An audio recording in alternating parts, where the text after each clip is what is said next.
compounds, right? Okay, so southern Utah and the separation of compounds and your everyday LDS. So you have the LDS and you have the FLDS, right? During the 1800s, as you may know, that Utah was considered Utah Territory and was not part of the Union.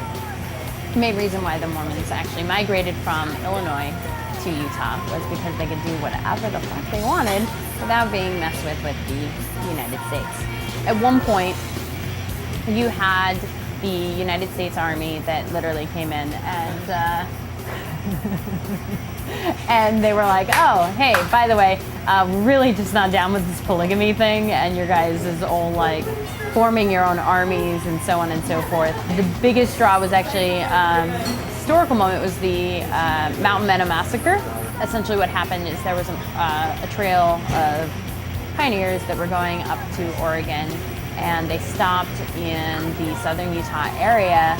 At first, the Mormon settlers were very welcoming, like, oh yeah, no, I'll take care of you. They got this huge mass like hysteria and like, ooh, maybe these guys were sent by the United States Army and they're like here to like take us over. Literally slaughtered hundreds of women and children. The wagon trail was primarily women and children. Slaughtered them, well, I guess they thought that, you know, hundreds of people missing wouldn't actually, you know, nobody would come looking for them. Buried them in shallow graves. There's still a monument in Cedar City, Utah, where you can actually still find human skulls. Pretty great. After that incident is when the United States Army stepped in and went like, yeah, okay, right. Utah Territory is now being claimed part of the Union. So the prophet at the time was Prophet Ezra Taft Snow, who then said, all right, so for right now, polygamy is on hold until we can abide by the laws of the land to practice polygamy, right? The right move, right? Considering their prophet, Joseph Smith, had been tarred and feathered 4 times and slaughtered.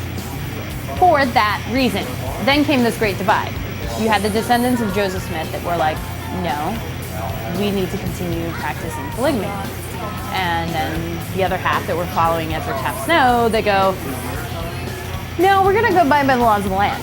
So the fundamentalists went and built their own compounds outside of this, like Cedar City and St. George, Utah.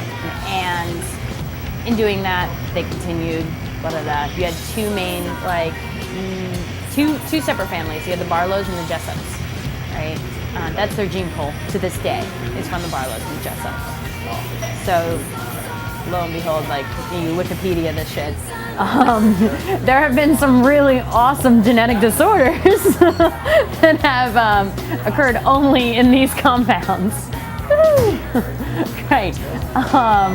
So, you also have like your LDS Latter-day Saints that refuse, they just won't even talk about it. A lot of them won't even educate themselves on this matter because they just don't want to even touch it.